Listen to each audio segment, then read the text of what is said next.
Hey everybody, No Mind here. In today's video, we are going to be talking about the newly released patch notes for the upcoming 3.22 League Trials of the Ancestors. We will be discussing the new Beyond and Torment changes specifically. Personally, I think I am very excited for these changes. I think they will change the endgame mapping for me, definitely. I think it will be a very, very fun playstyle. So without further ado, let's jump right into the changes. Alright, so we have a professional looking Word document here. Very professional quality, very highly well done. So let's just talk about first like the Torment Spirit changes. So Tormented Spirits now have a 20% more life per level from level 55. So basically, it's just saying they have Giga Life, right? Basically, they have 560% more life at like the highest level, which is level 83. They now also have a tapering less damage taken buff, which activates upon entering their range. So basically, in the past, a big problem was whenever you encountered a Tormented Spirit, you will just basically one-shot it by your many skills, you know, like a random projectile or whatever you're playing. So this pretty much prevents that from happening. Their AI also has changed quite considerably. Spirits now more aggressively touch monsters that aren't already touched, and more aggressively possess rare or unique monsters. So this is very good news.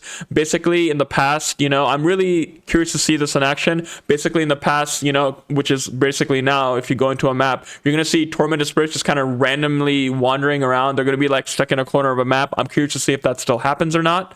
But this overall looks like a really good change. And now the change that I'm really excited about, added a new Atlas Keystone passive, Speaker of the Dead, which grants tormented spirits in your maps can possess players for 20 seconds, and tormented spirits in your maps cannot possess monsters. This is going to be a huge change. Basically, tormented spirits are yours. You literally just run up to them. They're going to possess you. They're going to prioritize you because they cannot possess monsters.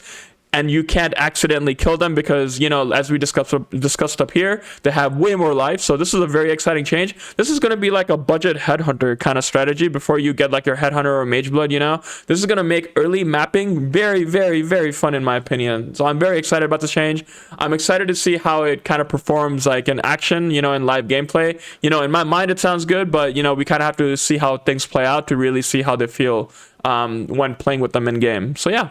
Now let's move on to the Beyond changes. So in Beyond, they've added 3 new notable clusters in the Beyond area. Basically, the first one is Swarming Hive, which grants Beyond demons in your maps have a 100% increased chance to be followers of Katash, and 30% more. Again, remember guys, more is a multiplier in PoE. Divination cards found from Beyond demons in your maps that are followers of Katash. Pale Clarion grants Beyond demons in your maps have 100% increased chance to be followers of Bidet, and 30% more chance for basic currency items found from Beyond demons in your maps that are followers of Bidet. And then also the last one, Voracious Throng, grants Beyond demons in your maps have 100% increased chance to be followers of Gore, and 30% more, again guys, more is a multiplier, 30% more uniques found from Beyond demons in your maps that are followers of Gore. And again, they also added 4 small Atlas passive skills in the cluster. Each grant 5% increased quantity of items dropped by Beyond demons in your map. This is huge, guys. This is a very exciting change. I always felt like whenever when they did the Beyond rework a few leagues ago, I always felt it was a little lackluster. They got rid of all like the cool mechanics, you know, the unique bosses that would like pop up and like just wreck your life if you weren't prepared for them, you know. This kind of shakes it up a little bit. It kind of gives it, you know, like a really good treatment. Like, so like, you know, you can like focus farm, like if you wanted more divination card, let's say you're farming Crimson Temple for like the apothecary card, this would be a very nice thing to have. Basically 30% more divination cards found on top of like your scarabs, on top of like anything else, any other buffs you have going on your map. This is going to be absolutely huge, guys. If you don't really care for div cards, you can also opt for 30% more basic currency, and then this right here, 30% more unique items. This is going to be actually insane. Like, you know, it might actually be raining like headhunters or mage bloods, or very high valuable uniques, you know. Honestly, you could just like select all of these and be pretty well off, you know. I think this is a really cool change. I'm really excited to like test this out and like see how it all pans out, you know, on paper. And then all of this synergizes really well with this right here. Added a new Atlas Keystone passive, Endless Tide, which grants Beyond portals in your maps cannot spawn unique bosses, and Beyond portals in your maps have 50% less merging radius. So basically they're saying, okay, you can't have any more unique bosses that are from Beyond, but now Beyond portals in your maps have 50% less merging radius. So basically guys, guys, which means beyond monsters in your maps are gonna spawn more often for you. Very more often and more, yeah, just basically like you're gonna have giga beyond monsters in your map. This is gonna be absolutely amazing.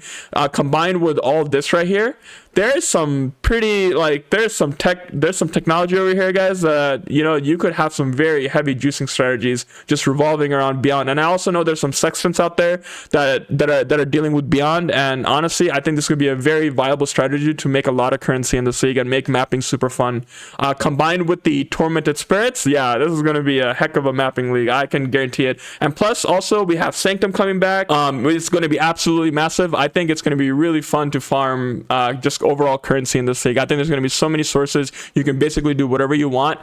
This is something what I'm going to be doing. I'm going to be trying to do at least from like day one essentially. So yeah, we'll see how it works out. You know, I'm super excited for these changes, and yeah, and there you have it, guys. A small look at the 3.22 patch notes released recently. Just some changes that I'm excited about. Also, if you made it this far into the video, please consider subscribing to my channel and liking this video for the YouTube algorithm. As a new YouTuber, it really helps to get my name out there. Also, I stream basically every night for about 4 hours, starting at 8 p.m. Central Time and usually ending about 12 a.m. Central Time. Sometimes I start at 7:30, but that really highly depends. And on weekends, especially with the new league coming out, I'm definitely going to be streaming way more than 8 hours, at least on the weekends. And if you don't want to miss the action on Twitch, be sure to go to twitch.tv/nominds and drop me a follow. Also, you know, just drop in the chat and come say hi. I always love meeting and chatting with new people while I'm playing Path of Exile. And yep, that's pretty much it, guys. I hope you have a wonderful weekend. I'll see you next time. No Minds out.